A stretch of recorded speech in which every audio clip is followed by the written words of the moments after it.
So, car number 4 into the pits now. In second place, just after Mazda number 1 pitted, John Smales. Yeah, the Porsche coming in now, Will, and they said it had a flat tyre, but then all the tyre changes were waved away, and they're electing to put fuel in it only. So the Porsche team really on the ragged edge at the moment of their own wits, because they're being knocked about a bit by Mazda. They didn't expect the Mazda pit top to be as quick as it was. The Porsche out loses 32.94 seconds. That's a long amount of time to lose. Yeah, that was a long stop, and it's the first time in the race now, actually, after 10 and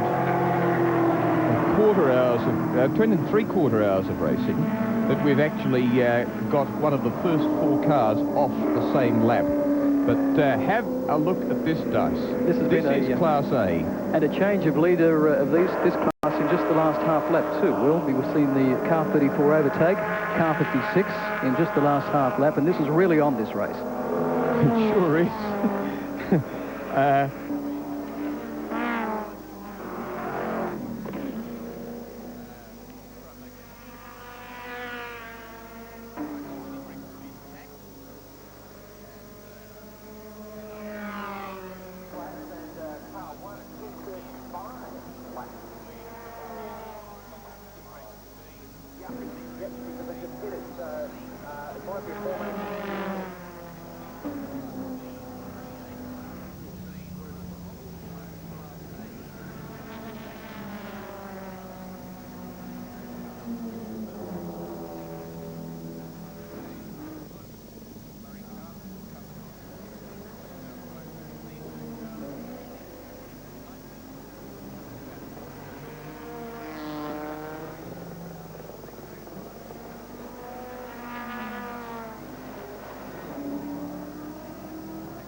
And even further back, John Allen on 4. There's your race leader, Scott Mitchell, momentarily, as we look through the heat haze coming up Mountain Straight and look back about 9 to 10 seconds to see these bikes maybe just pouring the front wheel in the air as they come up over the top, just a little bit, yeah. Certainly on 89, on Etherington's bike, its front wheel was certainly getting air. And you can see the bikes behind just going off the battle a little bit.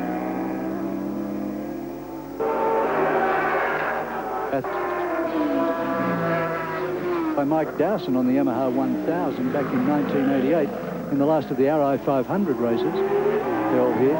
These bikes lapping about 4 to 5 seconds slower, which is about what you'd expect given the fact that they haven't had much miles at Bathurst in the last few years. And it is such a daunting circuit, perhaps one of the most daunting circuits in world motorcycle racing. The problem for the bikes this weekend was that there was next weekend, after a superbike race at Phillip Island last weekend, next weekend there's another Australian Championship round at Panorama circuit in Western Australia. So the Green Tree has gone there.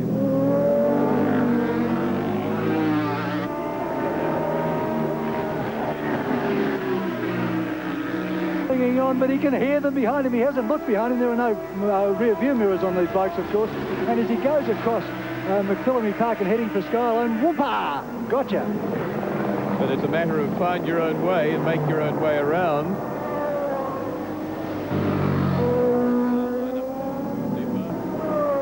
The bike gets...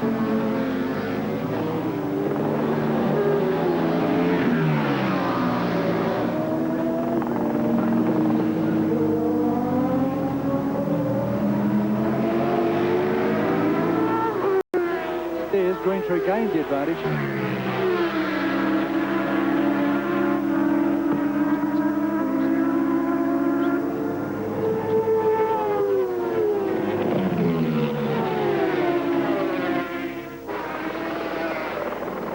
Sutcliffe just getting back onto them a little bit in 75.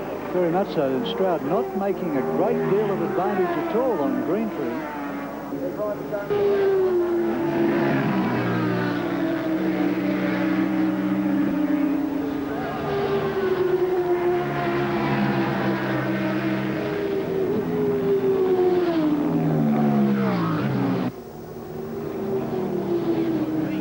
Trouble and a sort of a high sider, and the air fence hopefully doing the job there. You saw how it happened. That's Craig Sutcliffe. Locked up and got a little bit offline. He got back to this bunch. High side through there is not a thing to have happen. Well, he just locked up a tad. Here That it is threw here. him offline. Have a look. Right behind. Here he is, just a little bit offline, locking Gone up the back end. sideways. Oh dear. And then it's thrown him over the... Didn't go very high up.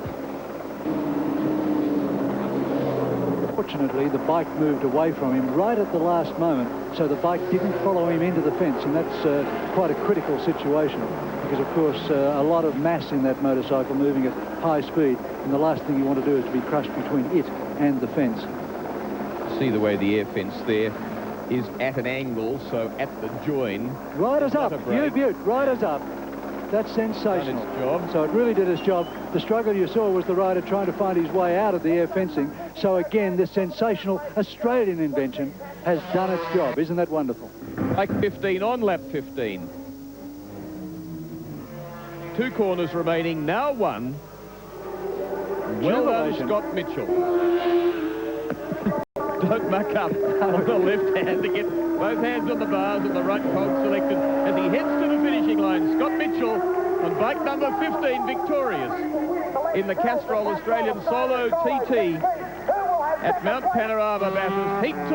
Here's as the second battle place. now goes on for second place between Etherington and Andrew Stroud, and it's Etherington to take the honours as he goes across the line about 15.5 seconds in arrears to Scott Mitchell. Stroud right on him for third place. Scott, congratulations. Your name goes down in history with some of the greats of Australian motorcycle racing. How do you feel? Well, I feel really great. The Yamaha Australia bike went, performed like $1 million, and yeah, Dunlop tyres on it. It was sticking on the road like you wouldn't believe. We got a bad start and just worked our way through the field and had a good ride. Congratulations, Scott Mitchell, and thanks for entertaining us with skills and daring like that. This is the class, the race leader on a very busy mission, and a hell of a lot still to happen here at Mount Panorama in the next 66 minutes. This is the situation in the overall situation, and you can see they're spreading just a tad, but everybody with a pit stop to come.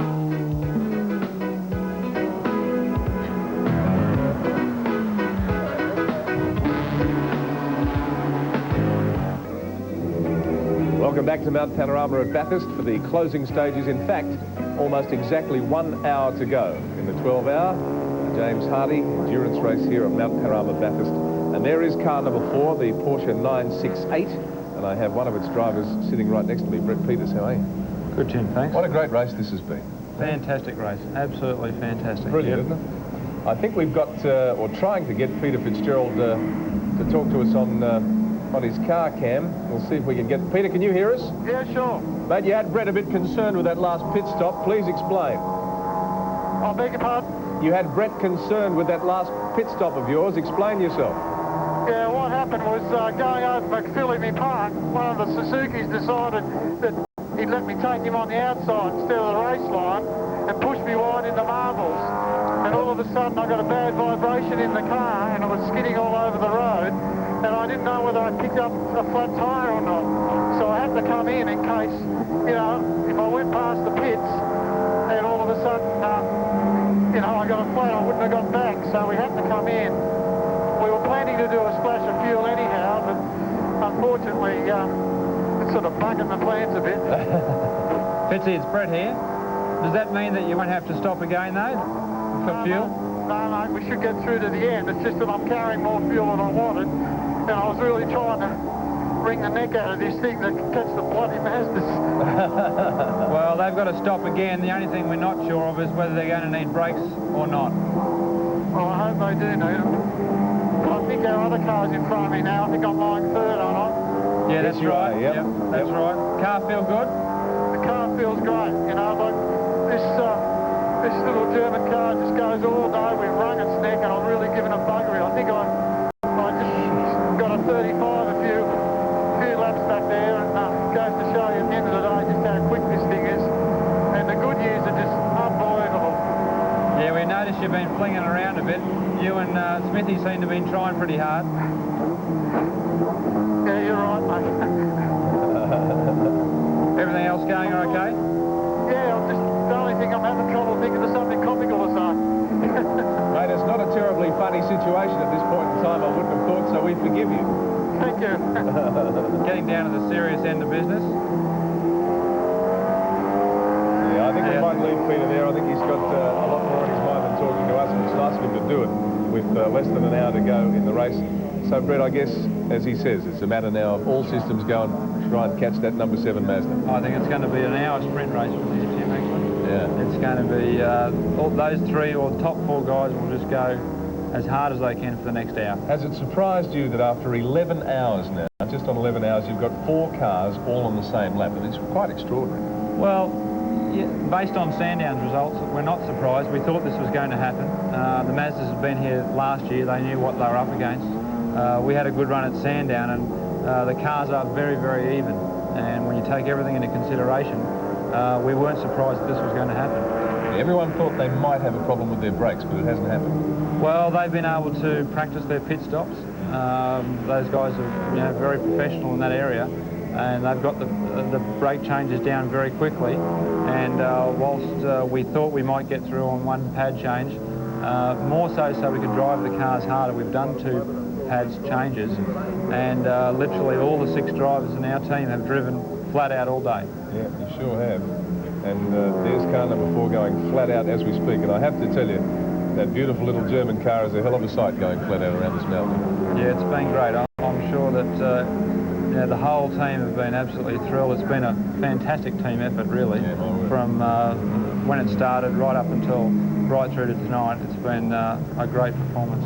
All right, thank you for joining us. Thanks, Brett Peters. All the best for the last 55 minutes or so. Great. And Will Hagan, as we watch number 4 rocket around the mountain now, it's back to you. Well, it's a busy old scene here. They've covered 1,491 kilometres after those 11 hours, which we've just passed, 240 laps. Look like a new race record distance, another 7 laps over what was covered last year, 254. Bring the distance up to more than 1,600 kilometres. But that remains to be seen as we look at Keith Carling's car, the Nissan Skyline GTR car number 3, an exquisite motor car, the only car in the race with rear wheel steer. Keith Carling, how does that work? Because the one that we've seen in Group A racing has that rear wheel steering taken out of it, the 4-wheel steering, but you, being in a race for standard cars, must run it. How well does it work for you?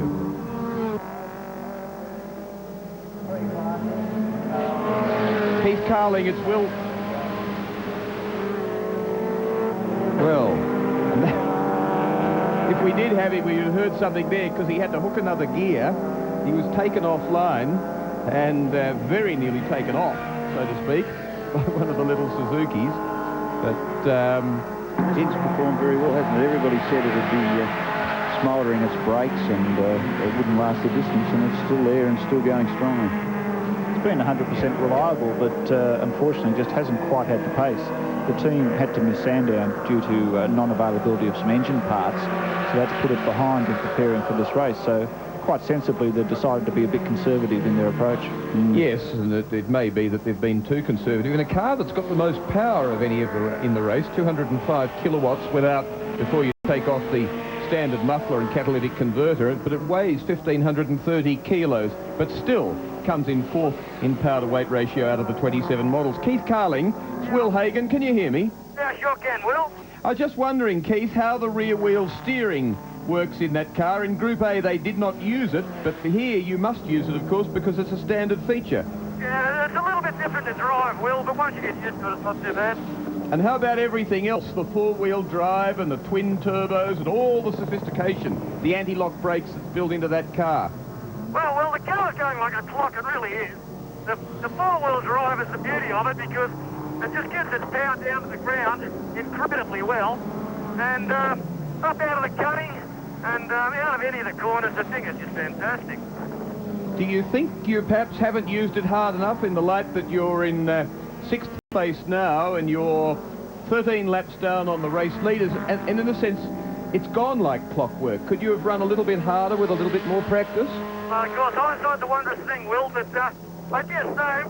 We didn't go to Sandown. We opted to do some more testing at Eastern Creek and Lakeside, and I guess this is where it's caught up with us. In testing, you really don't get to do the endurance sort of work that we do here at Bathurst, and if we'd been to Sandown, I guess we would have had a lot more information to deal with, and we could have done it a lot better. You got to keep racing it, Keith. Mate, we're going to keep wringing its neck, and the thing is going to go through the end. There's no problems at all. It really is a fantastic motor car. And, Will, I'd just like to say that we still haven't changed the brake pads, so the Achilles heel has certainly got no problems at all. And I think we're only on our 3rd set of tyres, so I don't know what else we can do. Well, yeah, it's a long way removed from when you came here for the press day a couple of months ago and you ran out of brakes in 6 laps and went catapulting through one of the sand traps on Conrod Straight. Yeah, well, they did throw a set of sand tyres in for me, but fortunately we haven't had to use them this weekend yet. But no, these Falcon tyres are just unbelievable. They keep going and going, and we changed the set a little while ago, and I got a message on the radio to say that we didn't even have to change them, so I don't know. We'll just keep going and we'll keep wringing its neck. Well, it's a beaut car. I love it, and I'm glad it's out there. When I asked earlier if you're going to keep racing, it didn't mean so much for the next hour as in other races. But, Keith, we must go. The lead Mazda's into the pits, down to the pits with John Smales. And Gary Walden's lead Mazda has been giving the Mazda team heart attacks because the radio's out in the car and they've not been able to call it in for its final fuel stop.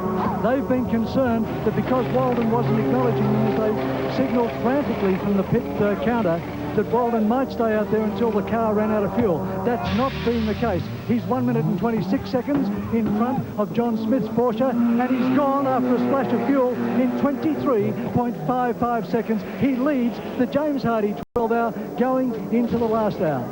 And indeed, with just 53 minutes remaining, this is the situation outright at Mount Panorama. I reckon last year's race was the best enduro I'd seen on the mountain. This year's race is surpassing it. And the next 53 minutes will be absolutely enthralling. One of the remarkable efforts by the TAFE crew over this race week has been the restitution of about 7 motor cars, and one of them was John Burke Alan Grice's Toyota Supra. He'd in fact had a higher speed collision than did Wayne Gardner. This was doing about 220 kilometres an hour on Conrod Straight when a Falcon selected the wrong gear, locked up its engine, spun in front of it, and they collected it in a big way. But look at the job that's been done all down the right-hand side there. That is panel beating done in a paddock, if you like. There's a shed up the back there. But by these TAFE apprentices, a sensational job. The car's been running very well. It qualified 5th fastest. It qualified... It nearly went into the wall again. Yeah. A nice big moment there from John Berg in car 15. They've really had a wretched weekend with this car. It was only finished at 2:30 this morning. The crew have not had any sleep for 2 days. The sign writing on the car was still very wet this morning. It ran quite strong for about the first 45 minutes of the race, staying in touch with the top 10, but it slipped away throughout the race with the various problems. Qualified 8th fastest. In fact, part of this TAFE business, Craig, is interesting because the police had organised for the NSX Honda that they knew wouldn't be ready. That actually had a run around late yesterday. It still had some sign writing and so on done through last night, but it did have a discretionary lap late yesterday. But the NSX, they knew, had no chance to do a lap before the race actually started. So Bathurst police had organised for an escort to take the NSX out to the airport and to do some high-speed runs out there. And to come back out to the track, no matter what hour of the day or night it occurred. But as it turned out, they didn't even have time for that. Alan Grice was doing a 2:39 in this car earlier this afternoon, which was quicker actually than their fastest time in practice. But since then, they've had a gearbox gasket go, and they've had a master cylinder seize up in the brake. So that's why the car is so well back in the field. One of 7 cars to lead the race last year, but let's have a look at car 7, the car that's leading the race this year. Gary Walden, partnered superbly by Alan Jones in lieu of John Bow. John, nice to have you with us. Thank you. Doing a great job in Ken Douglas, the situation. Just looking at the stopwatch at the moment, after the last pit stop by Gary Walden in the RX-7, his lead over John Smith in the Porsche 968 is now 51.7 seconds. Of course, John Smith has to make one more stop before the finish. Gary Walden doesn't. Peter Fitzgerald in third place, who's another 40 seconds further back, also doesn't need to make an extra stop. So it's going to come down to whether Peter Fitzgerald can catch up to Gary Walden, whether Gary Walden can keep going. And here we have John Smith in the Porsche number 5 at the moment, the Quell-sponsored car, just going up into the cutting. John's done a tremendous job today, but I think basically what's happened is the Mazda's broken their back. The number 7 Mazda with Alan Jones and Gary Walden really has run like clockwork all day. That the fact that they got past 1 hour to go before they had to stop for fuel really was in their favour, and now they're striking home to the finish. Some fine judgment there, but this is the situation. Outright in this enthralling third, James Hardie 12-hour at Mount Panorama Bathurst. There's the top 5. Mazda and Porsche dominating with the NSX Honda in there. Then Keith Carling's Nissan Skyline GTR heading the next lot with some family car representation, and very worthy too. And then look at the variety we get into by the time we go down to the 15th place. James Hardie Industries, in association with Palmer Tube Mills, Bridgestone, that's confidence, Castrol Liquid Engineering, Telecom Mobile Net, Australia's own, Windsor Smith Boots, and BP Disco, hope you are enjoying the James Hardie 12-hour.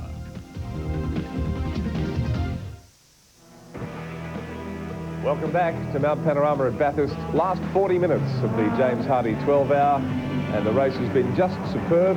You heard Will Hagan talking to Keith in car number 3, the Nissan GTR, and I've got Graham Nielsen sitting next to me, who in about 2 minutes from now will jump back in the car the last half an hour or so. That's right. Are you happy the way it's Great. gone? Yep. Yeah. We had a plan. We devised it yesterday, and we followed it, and the plan's working. Largely unraced motor car, so the more you race it, the better it's going to get. We had a lot of trouble getting the correct parts for the car so that we could go to Sandown. We missed Sandown. We didn't do any testing. We've been at home working flat out, and the car's held together until now. And please God, it'll hang in there till the end. If you finish in number 6 where you are now, that make you happy? Yeah.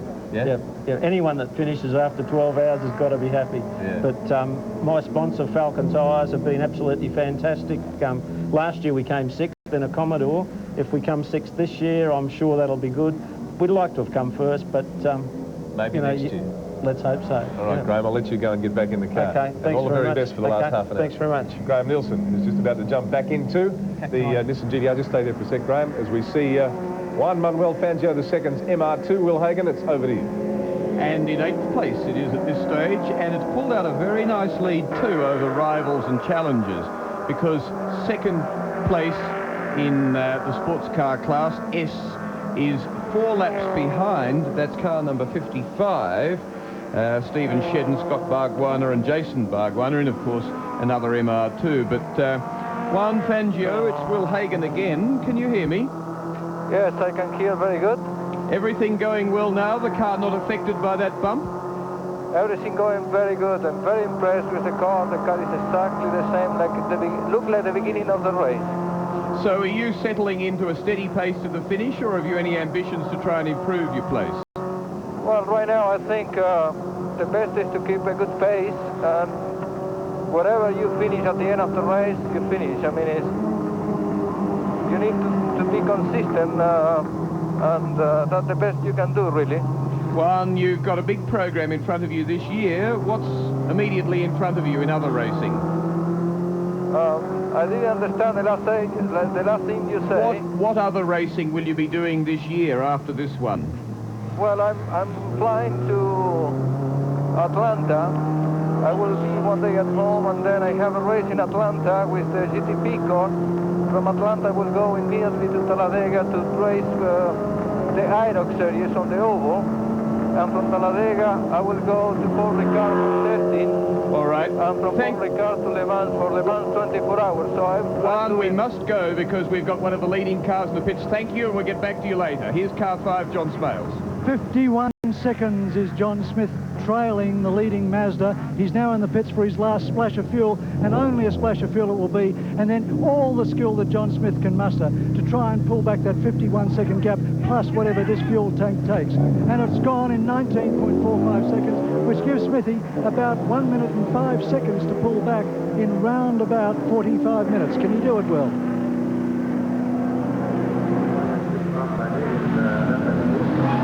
And soldiering along is the Holden Commodore V8 of Peter Brock and Tony Scott. Car number 6. Peter Brock in the car at the moment. And I'm not sure what position he's in because the board is showing all the turbo class. But he's probably in 10th place outright. And leader certainly in Class D.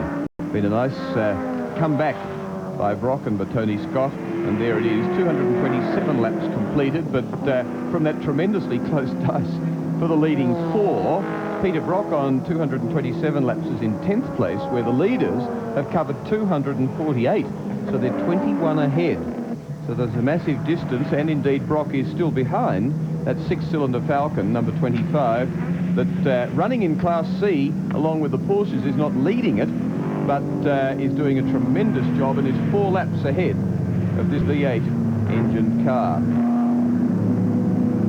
It's a bit of a pity that the Yorton brothers, which are running that 6-cylinder Falcon, which are not, in fact, they're only running 4th in their class, as Will just mentioned, but certainly deserve some recognition for the work that they've done. Haven't made a mistake all day, running in 7th place for about the last 6 or 7 hours, and ahead of the V8 Commodore, so certainly a meritorious performance. Ken, I had the pleasure to drive an XR6 several weeks ago, and I was very impressed by it. Compared to the Falcon of the late 80s, it's a tremendous car. It handles really well. It actually drives like a European car. There goes the Dogbone Honda past it. The NSX. There we are, pulling away. I tell you, if the clutch had the problems that it was alleged to have, well then it's been a remarkable effort the way that car's hung on. It's 9 laps behind the 4th place Mazda car number 1, and it's remained, in fact increased its lead over Keith Carling's apparently healthy Nissan Skyline GTR car number 3 that's 6th, out to a 3-lap margin. So it's been a remarkable effort by the NSX. Wayne, they didn't used to use clutches on motorbikes, I'm sure, so he's just applied the same sort of technique to this. Different gearboxes, John. Yeah, probably. New sponsor to Motorsport 2, Brisbane's Castle Hill Estate in the Peter Brock Commodore. In fact, this car that you're watching now was previously the personal transport of Castle Hill director Phil Richards, complete with 15,000 kilometres on the clock. So they'll probably put the plates on it and drive it back to Brisbane after the event. Put it on the front row. I wonder if we'll want it back after the race, though. Well, that's the situation with Peter Brock, leading Class D and 10th outright. But let's have a look at the situation through all the classes here in the James Hardie 12-hour. Starting firstly with Class A, the Brame Draper Suzuki Swift heads the Corolla, heads another Corolla, then a brace of Suzukis make up the top 5. So 3 Suzukis, 2 Corollas. In Class B, it's Nissan Pulsar dominating, Ford Laser TX3, Mazda Estina, and then the Citroën BX16 pulling up 5th place. Remarkable considering its problems. Porsche 968 thrown in along with Honda NSX against Ford Falcon XR6 and SS, so that's a pretty tough order for the people with those family sedans. In Class D there are only 3 cars, and that's the way they lie at this stage. A Holden sandwich with a Falcon filling, and in Class S it's MR2s. With the Nissan NX, I'd said there was only a CRX. There is a lone Nissan NX2 that's come up to 5th place ahead of that Honda CRX. And in the turbo class, the ones that are dominating outright, the Mazda RX-7s, the Nissan Skyline GTR that's in 6th place overall, and then some of those little cheaper 4-wheel drive turbo cars, Mitsubishi Lancer GSR and the TX3. Henry Draper, it's Will Hagan. Can you hear me in car 56? I can only hear you very faintly. Well, I'll speak up and try and be very clear, Henry. Henry, it must have been an awfully hard day for you in Class A. Sorry, it's just too noisy. All right, well, let's just watch the action. between the car that leads Class A and the car that's just gone in front of it, and that's 34. And they're shown on the computer the non-organising body's lap score as both having done 225 laps, and therefore 34 going to the lead in Class A. But the organisers have, and that's in 18th and 19th place outright. However, the official results from the organisers say Mark Brame and Henry Draper, as of a little while ago, were in 16th place outright. And on 208 laps at that time, they had, by comparison with car 34, done one extra lap. It was on 207 and was...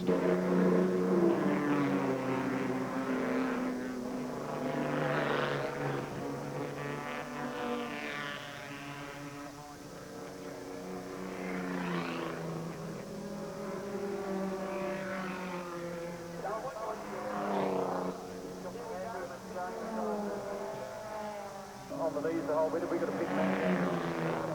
Right on the coast.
And boy, oh boy, there's plenty of action.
Welcome back to Mount Panorama, and there is the race leader, car number 7, the Mazda RX-7, being driven by Gary Walden and Alan Jones. John Bow, this could be the car that gives Alan Jones his first ever Bathurst win.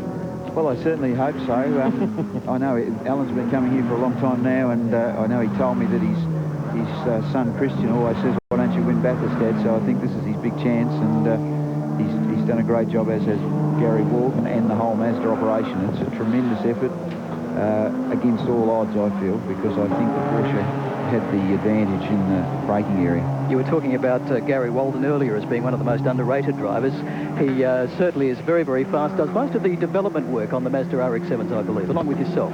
Well, no, I don't do any work on them, but he works very closely with Barry Jones, and he does a lot of testing, and every time Gary's told me the car's better, it's been better, and he's just one of those guys, I think, that over the years has been overlooked, and he's a terrific driver. He's just very smooth, easy on the car, and super quick at the same time. So he doesn't give you an impression of going fast, but he is. He's sort of, I can liken it to Alain Prost in a different sort of area, I guess, because Prost never ever looks like he's trying to me, and he's always going faster than everyone else. He's been racing Mazdas a long, long time, and in actual fact started racing in a Triumph TR7 in a car that he won. Car 5 is currently on your screen. The Porsche 968, currently running second outright, driven by John Smith and, of course, Kevin Waldock from the Gold Coast. The Porsche 968 Club Sport, beautiful-looking motor car. Just had the stopwatch on Gary Walden and John Smith. It would appear as if the gap's narrowing down. Gary's probably doing the right thing and just saying, well, look, I've got half an hour left. Let's just drive the car no faster than I need to, get it to the finish in one piece. But then again, you never know. We'll keep the stopwatch on it, but at the moment there's a gap of 53.7 seconds on the last lap. And about 20 minutes to run. So not a lot of time to pull that time back, but if Gary doesn't have a problem, he's only got to stand up to win. It's about 7 to 8 laps remaining in this James Hardie 12-hour. It already has covered 255 laps. Last year the record was 254, so we're 1 lap more than they achieved in 12 hours, 1 minute 57.2 seconds in 1992. Third place is its teammate, Porsche Cars Australia 968 CS, $120,000 down-spec Porsche, so with much bigger wheels, wider, taller, 17-inch at the rear, lighter car too, and most importantly with massive brakes and a very purpose-built and good tool for this sort of event. And as I say, Dick Johnson reckons that it was the car that on form, on its basic specification, the way it works, should win. And really that was almost what you were saying earlier, John Bow, that it had the equipment there in a very, very hard-run race. We've seen Mazda, perhaps just work a little bit harder at it, perhaps just have a little bit more race experience run their way. Well, I thought before the race started that it would take an incredible team effort by the Mazda boys to get the victory from Porsche, but that's what they've provided. Everybody in the team has given 110%, and it's paid off, and they're a much sharper operation, much better car than last year. That's why they've travelled so much further than last year. Charlie O'Brien, part of the winning combination with Gary Walden last year, paired with Greg Hansford this year, and in 4th place at this stage, and coming around to complete his 255th lap, as the 3 cars in front of him have already and also done. Well, that's Greg actually in the car. He's in his 3rd hour, which is why he would be feeling the pinch a bit mentally, because the concentration, as I said before, is very hard work, particularly when there's a big speed differential between the cars. And his margin has gone out to 10 laps over this dog-bone Honda. And if ever there was a dogged, determined effort, it was this one, starting off with the way Wayne Gardner tried to qualify it, perhaps even before that, when Ross Palmer of Palmer Tube Mills, an owner of an enormous international business turning over more than $200 million a year, decided to buy the car and go racing, something that nobody else had really done in this sort of racing with that car. And then he got hold of one of the best handlers in the business, Wayne Gardner, and then Wayne Gardner got hold of the car, and earlier this week in throwing it around Mount Panorama and trying desperately to steal pole position from cars that probably were better equipped to have pole position. He very nearly pulled it off, but instead of that, he inflicted an enormous amount of damage on the $167,000 motor car. But then the dogged effort continued with those TAFE students. And what a sensational, dedicated job they did. There were guys there that didn't sleep for 2 nights. And there were gals too. And it cost Ross Palmer a fortune. It cost the TAFE people an enormous amount of effort, of skill, and of dedication and commitment. And then the team took it over. They started to reassemble the car, and the drivers took it over from them, and they're lying 5th outright, and it's an amazing effort. Well, Ross Palmer's a real enthusiast. Well, as you know, he supported Dick Johnson for many, many years, and he was telling me yesterday that it reminded him of the old days when Dick crashed the Green Falcon that the TAFE guys worked on it for 2 days as well. Well, now 3 laps back is this Nissan Skyline GTR, car number 3 that Ken Douglas, important news on some of the cars up front.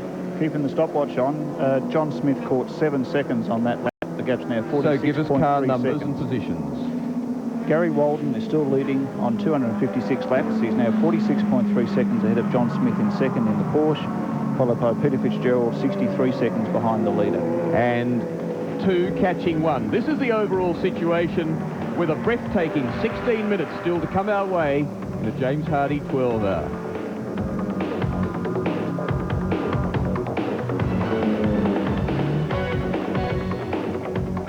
There surely can't be a driver out there who isn't exhausted at this stage, who isn't wishing for this race to stop. But in fact, there's another 12 and a half minutes remaining. Torturous minutes that can be so difficult because one lapse of concentration could bring a massive effort to a grinding halt. There's 4th place Mazda number 1 in the hands of Charlie O'Brien and Greg Hansford in the car at the moment.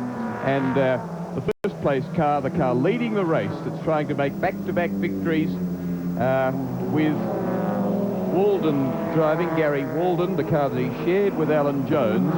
And looking to me, John Bow, almost, no, they're letting the 7 car press on, but almost as though Alan Horsley would love to see them in formation finish across the finishing line. I'm sure he would, Will, but I don't think he'd want to tempt fate like that when there's still nearly 10 minutes to go. Yeah, that's a few laps too. It could be 3 or 4 laps yet.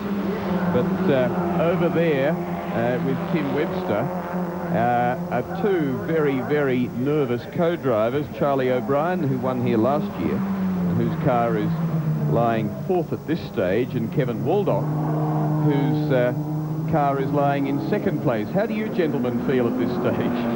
Yeah, Charlie, how are you feeling? Well, not quite as nervous as last year. A few minutes ago, everyone saying, "Hey, we won the race." No, we haven't won the race until the checkered flag drops. That's right. You can't discount anything in motor racing. If it's going to happen, it can happen on the last lap. And Kevin, your car's made up a bit of time, but it's still, I think, about 45, 46 seconds behind. Bit tough. It'd be very hard to make up that time unless something happens to the Mazdas now. But we're racing our 2nd car, which was Peter Fitzgerald, who into 3rd. We're actually holding about 12 seconds on him. Mate, you wouldn't wish anything to happen to the Mazda, surely. You're a more charitable fellow than that. Actually, Such a nice guy. Yeah.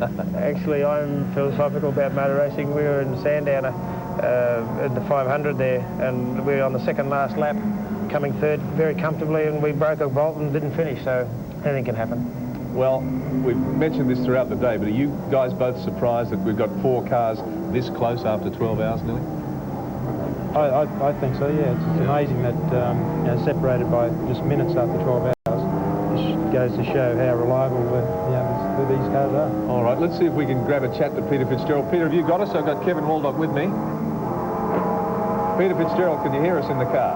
I've got a lot of interference. How's it going, mate? We're all sitting here keeping an eye on you.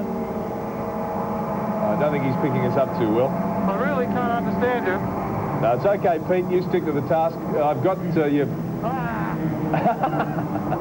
Peter, could you actually slow down a little bit? That was Charlie O'Brien, Peter. He's trying to distract me, is he? I think he might have been, yes. A little bit of gamesmanship, I think it's called. How you going, all right? Yeah, mate, I'm a little disappointed, I suppose. I thought we'd take this out, but at this stage it's looking a bit grim. Yeah, only 10 minutes or so to go now, and it takes some catching up to do. Yeah, I'm a little worried, actually. My red light's come on for fuel. Uh-oh. How far behind me? Second and third, Pete, for the Porsches isn't too bad. The people from Porsche telling us that they've invited us to go over to the 24-hour race in Le Mans. I beg your pardon? We've been invited to go to Le Mans for the 24-hour race. You're joking. Yep, way to go. Yeah, see you now. You cheered up now? Peter, it's Charlie here. If you have any vacancies, I am available that weekend. Peter, it's been a great race. You sound a little disappointed, and that's only natural, but it really has been a super race today. Yeah, it has. I mean, you know, just one little error, you know, from a back marker is really, well, it's cost a second spot for sure, but at least there are other cars there. And, you know, that's what happens. It's a 12-hour race, and I think you've got to take the good with the bad. And you know, the cars have run well all day, and the crew, I've got to pay tribute to them.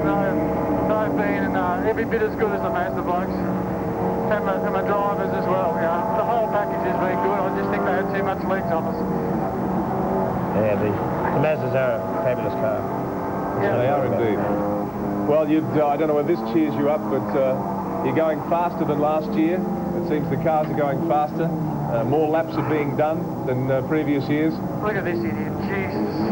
Oh, I see. You even talk like that when you're on the mountain like you do on the road. Sorry about that. I really shouldn't have said that, seeing it's Easter Sunday. No, it's all right. No, it's all right. You didn't use any expletives that we can't use on television on Easter Sunday. Peter, it's Charlie O'Brien again. Do you think you actually got enough fuel to go to the finish? I'm a little worried. Will you stop it? I think we got how many minutes to go? Mate, looks like about 6. I'll have to make it last, won't I? Oh, don't nurse it. We want to see you flying to the finish. Yeah, well, we'll be there. Let's see if he see me in his mirrors. Well, there you are, just going past one, Manuel Fangio the second. Thanks, Pete. Thanks for joining us. Not a problem. Good on you. See you, Charlie. Thank you, Kevin. And thank you, Charlie. It's been a great race for Mazda and for Porsche today. I mean, think of the public. They've had fun watching, I'm sure. Well, anybody who hasn't enjoyed this race really doesn't enjoy any form of motorsport. Yeah, no, it's been just fantastic. I think for the Mazda to come here 2 years in a row to win back-to-back is a great effort for all the crew. True, it certainly is, particularly the crew that we have are all apprentices that work on normal everyone's car when they go for a service. So, there's some great stories here this weekend. Those TAFE guys up the back, they're doing a wonderful job. It's just fantastic. In the you were in the drivers' conference for that time about the fellow from Perth. Yeah, that's right. He kind of said if he's going bad, we'll tell everybody he's going bad. Tell everyone he's going bad, exactly. But that's very, very tough. All right, let's, with a few minutes to go, see if we can get Juan Manuel Fangio back on the air with us. Juan, can you hear us? Juan Manuel Fangio, can you hear us? Tim Webster in the commentary box. Yes, I can hear very good. How are you going? You a bit tired? Sorry, I didn't understand what you say. I'm just saying you must be a bit tired by now. You've been in that car for a long time. Yeah, I don't understand exactly what you say right now. Can you repeat me, please? I'm just saying, Juan, you must be very tired now in the car. No, I'm not. I'm used to the long races, so I feel very good. And also, if you have a good handling car, I mean, you don't get really tired during the race. So, and also, you know, I'm quite happy because everything was very smooth during the full race. Well, just finally, congratulations. You and the car have done a wonderful job. It's been a great day for the MR2s. Well, thank you very much. I would like also to say thank you to the full Toyota team. I mean, they did a wonderful job. Thank you. It's been a pleasure to talk to you all day. Juan Manuel Fangio II in the Toyota MR2 as we take a look at the leading car and its partner. And there's the two green Visco Mazdas. Will Hagen, they've got it, I think. 55 cars started the race last year, 39 finished. 53 started the race this year, and a higher proportion will finish. I'm not quite sure of the number that are on the list here are still running, but I'm pretty sure it's higher than the 39 last year. And heading them all in a tremendous organisational effort, because I see that as being the essence of this win for Mazda. It's been one that's had to take planning and so on. It was not a matter of taking a car and throwing some drivers and turning up at the track. It took an enormous amount of race planning and strategy and thinking and meetings with drivers and rehearsing pit crews and so on by Alan Horsley, who'd worked years ago with Alan Moffat with his race team with the RX-7 Mazda. And as I say, all of that, every bit of that was necessary for this victory to be put in place at the end of what has been an enthralling, hard-fought, give-away nothing 12 hours. John Bowe, is that overstating the case? No, that's absolutely spot on, Will. It's a magnificent effort by everybody in the team. You just couldn't speak highly enough of all of them, and they all work so well together. There's no bitching, no backbiting. It really is a good effort, and I take my hat off to them. But you know, sometimes you've got to just literally turn up with the machinery, and the machinery's good enough if you've got a good enough driver to drive it and to win. And that was not the case here, was it? Well, I think the car... It had to be engineered. I mean, the car was good enough to win, of course, but it wasn't that easy. It wasn't like last year when the Mazda had a 5 or 6 second gap on the second fastest car in the race. In this race, the Mazda actually wasn't the fastest car on the circuit, and it's taken a lot of slick pit work, very good efforts by the drivers, and a lot of very good strategy from Alan Horsley and Barry Jones. And coming up onto the Subaru Turbo, the RS of Gary Rogers, that's currently lying in 37th place. It qualified very well. Had a gearbox change about an hour ago. Yeah, qualified in 9th place. At one of 8 different cars in the top 10 in qualifying.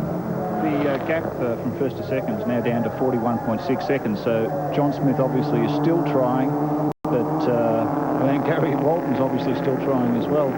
But this will be the last lap, or last lap but one, and Gary's just getting it round to the finish. I think I can see a formation finish coming up here, actually. I think so, Ken. I must mention here that the Dunlop tyres on the Mazdas, they are so good that they were recycling them. They were taking them off and putting them back on the next car when they stopped, because they were just showing negligible wear. So it's a great effort by Dunlop as well. The computer, incidentally, is showing, and this should be the last lap, is showing that the Class A leaders swapped to the advantage of Toyota Corolla number 34 ahead of the Suzuki Swift, Mark Brayman Draper and car number 56. But this is the run to the finishing line, surely. About another 5.5 kilometres remaining. 262 laps completed so far, to compare with last year's 254. So we believe it is the last lap. So this climb up the mountain is the last time uphill for these guys, except for the roller coaster of Conrod Straight. 263 laps should be the race winning distance at 1,634 kilometres. And that works out to an average speed, as they cross the finishing line, of 136 kilometres an hour. Last year they averaged 131.1 kilometres an hour. They've raised the average by 5 kilometres an hour for every hour of the race. And over there with Tim Webster, how's the Mazda team? Well, Charlie O'Brien's looking pretty intent on watching the screen, but I think he's a pretty happy man for the Mazda team. A winner last year and coming fourth this year. I mean, it's pretty creditable performance, Charlie. It is, Tim.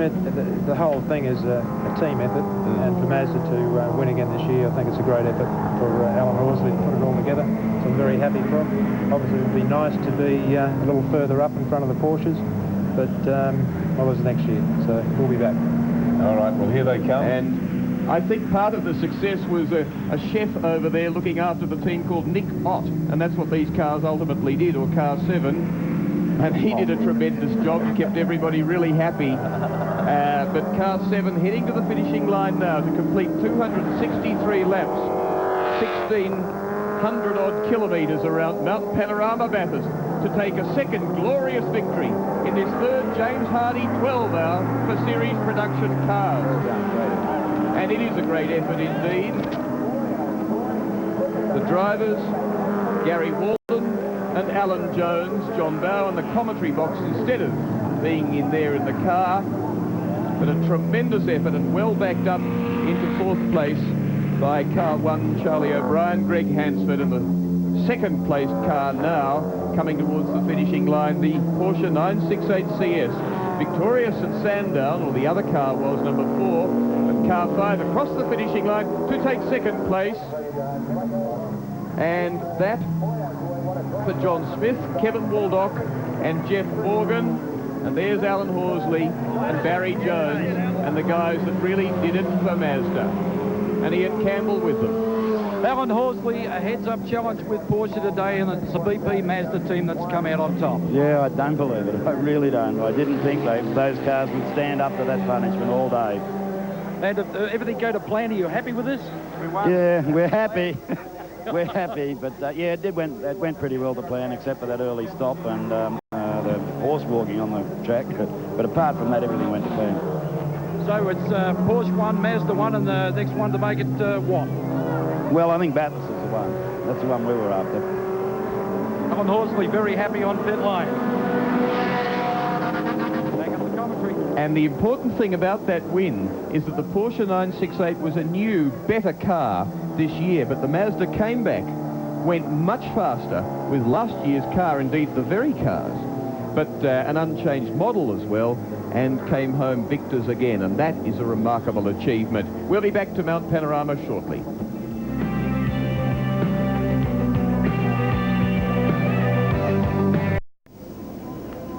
Welcome back to Mount Panorama, and that's the scene as they all gather in the presentation area to be sprayed with champagne, which is a bit of a ritual that I can't quite work out, but I guess it's part of the whole business. It's been a great day. The sun is starting to set now on Mount Panorama at Bathurst, and a sensational win to the Mazda team of Alan Jones and Gary Walden in the RX-7, and I think John Smales is ready down in the presentation area to give these boys what they justly deserve. John?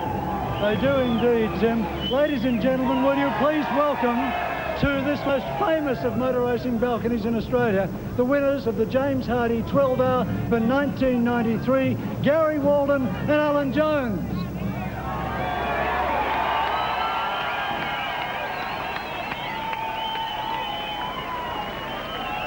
Fellas, welcome, and to present you with your trophy, the James Hardie 12-hour trophy, as Barry Jones joins us on the balcony, the team manager, the chairman of James Hardie Industries, Mr. John Reed. Great drivers, great cars. Well done. Thank you very much, John. I'd like to thank the BP Mazda team, all of the crew. Firstly, I'd like to thank Alan Horsley and Barry Jones, who prepares the cars. It's a great team. Thanks very much to BP for sponsoring us. The oils are fantastic. And I'd just like to thank all the crew, Alan especially. I've been fortunate enough to have quite a few very good co-drivers in the last 12 months. And Alan's fantastic. And I'd like to, probably while I'm here, say a special thank you to my wife. Thank you very much. Gary, before you leave and before we bring Jonesy up, your second victory in succession. Congratulations, Gary. Second victory in a row, Gary. Yeah, I'm very pleased, but I think I'm more pleased for Mazda and the team.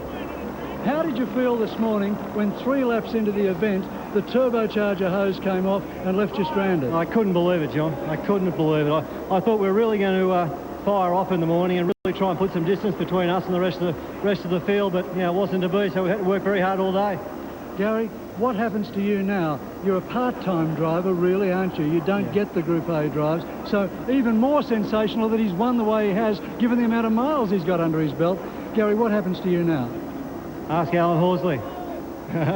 Let's get Jonesy in here. 1980 world champion, has always wanted to be on this balcony. Alan, congratulations. Thanks very much. John just asked him what he was going to do. Where does he go from now? Well, I tell you what, I wouldn't mind having him next to me in the Falcon for the 1,000. You do worse than have him in the Falcon for the 1,000. He is a fantastic driver. Alan, is that an offer?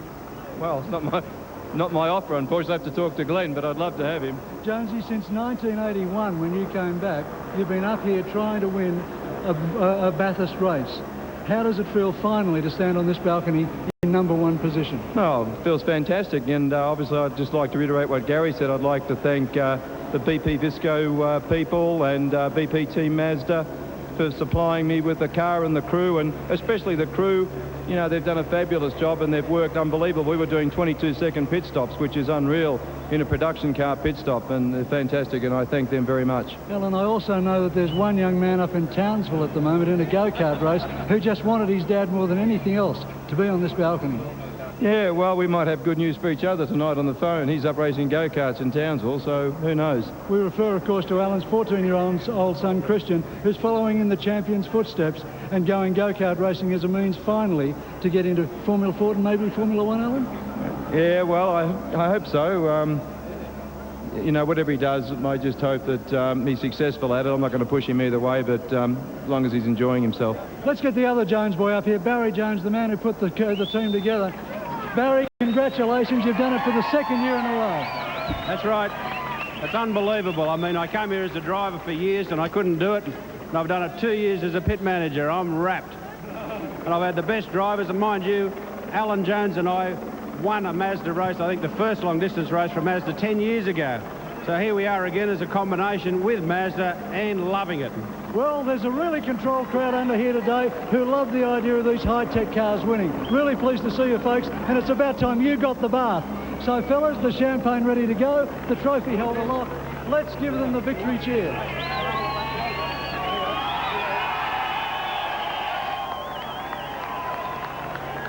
Well, I have to tell you, that's something I've never been quite able to work out, why they take a bath in a beautiful bottle of champagne like that. But there's Jonesy and Gary Walden enjoying the moment as well they should. Will Hagen has joined me.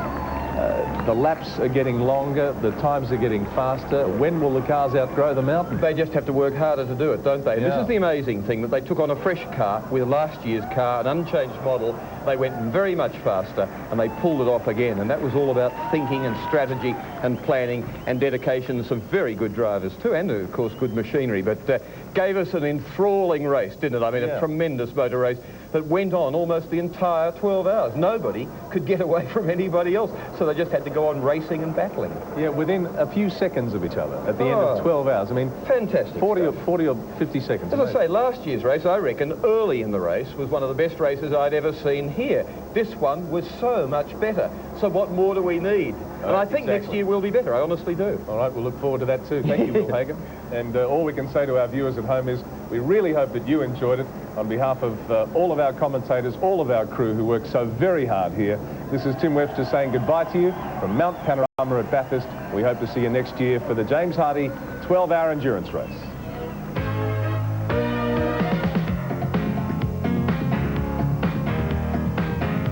Stay on 10 for Healthy, Wealthy and Wise. Tomorrow night at 8:30, Colombo unwittingly becomes part of a deranged woman's diabolical plot to destroy the two men she believes responsible for her husband's death. The super sleuth will need to be at his best to solve this one. Colombo, Murder and Mystery, tomorrow night at 8:30.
The James Hardie 12-hour was proudly brought to you by James Hardie Industries in association with Palmer Tube Mills, Bridgestone, that's confidence, Castrol Liquid Engineering, Telecom Mobile Net, Australia's own, Windsor Smith Boots, and BP Visco.